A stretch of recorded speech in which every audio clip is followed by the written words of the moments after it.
Iran's navy is destroyed. Iran is finished. That's what we're being told from the podium. But here's what CNN, BBC, and Reuters are reporting today. Iran is attacking shipping lanes. Oil prices are climbing.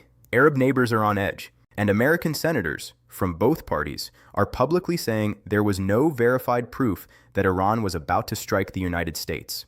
So which is it? Is Iran finished, or is it just getting started? Stay with me, because the answer affects your gas prices, your tax dollars, and frankly, your future. Welcome to Atlas Brief, where we cut through the noise and give you the real picture. I'm your host, and today we're breaking down one of the most confusing conflicts of our time. Let's be fair. The Trump administration did launch significant military operations targeting Iranian naval assets. Strikes were conducted, assets were damaged, and there were real tactical achievements on the ground.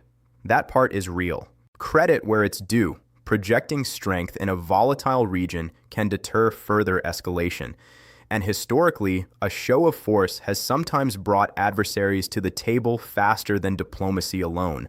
But here's where the narrative starts to crack. Saying Iran is finished and completely destroyed, while Iran is simultaneously attacking shipping in the Strait of Hormuz, launching strikes toward Israeli and Arab targets, and doing so consistently enough that 3 of the world's largest news networks are covering it daily.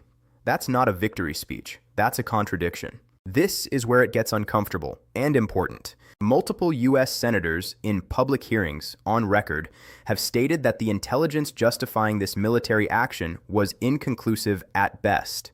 There was no confirmed imminent Iranian attack on American soil or American forces that triggered the first strike. Now, does that mean Iran is innocent? Absolutely not. Iran has a long documented history of funding proxy groups, destabilizing neighbors, and threatening freedom of navigation. Those are facts. But there is a difference between Iran being a bad actor and Iran being an imminent threat that required immediate military action. That distinction matters, because if the war started on shaky grounds, then every dollar spent, every life risked, every gallon of gas that gets more expensive carries a much heavier moral weight. Let's talk about you, the American taxpayer. Every cruise missile costs over $1 million. Every carrier group deployed costs tens of millions per day.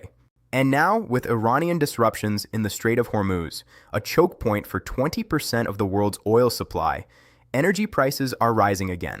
That means higher gas at the pump, higher heating bills, higher prices on goods that need to be transported across the country. Here's the honest truth. In this conflict, whether America wins or loses militarily, the economic pain lands on ordinary Americans first. The corporations that supply weapons, they profit. The political figures who look tough, they gain approval ratings. But the family filling up their tank in Ohio and Texas and California, they pay. Here's what strong, responsible leadership actually looks like. Acknowledge the complexity. Declaring total victory while the conflict continues doesn't build trust. It destroys it. Be honest with the American people. The public can handle hard truths. What they can't handle, and shouldn't have to, is being misled. Define the end game clearly.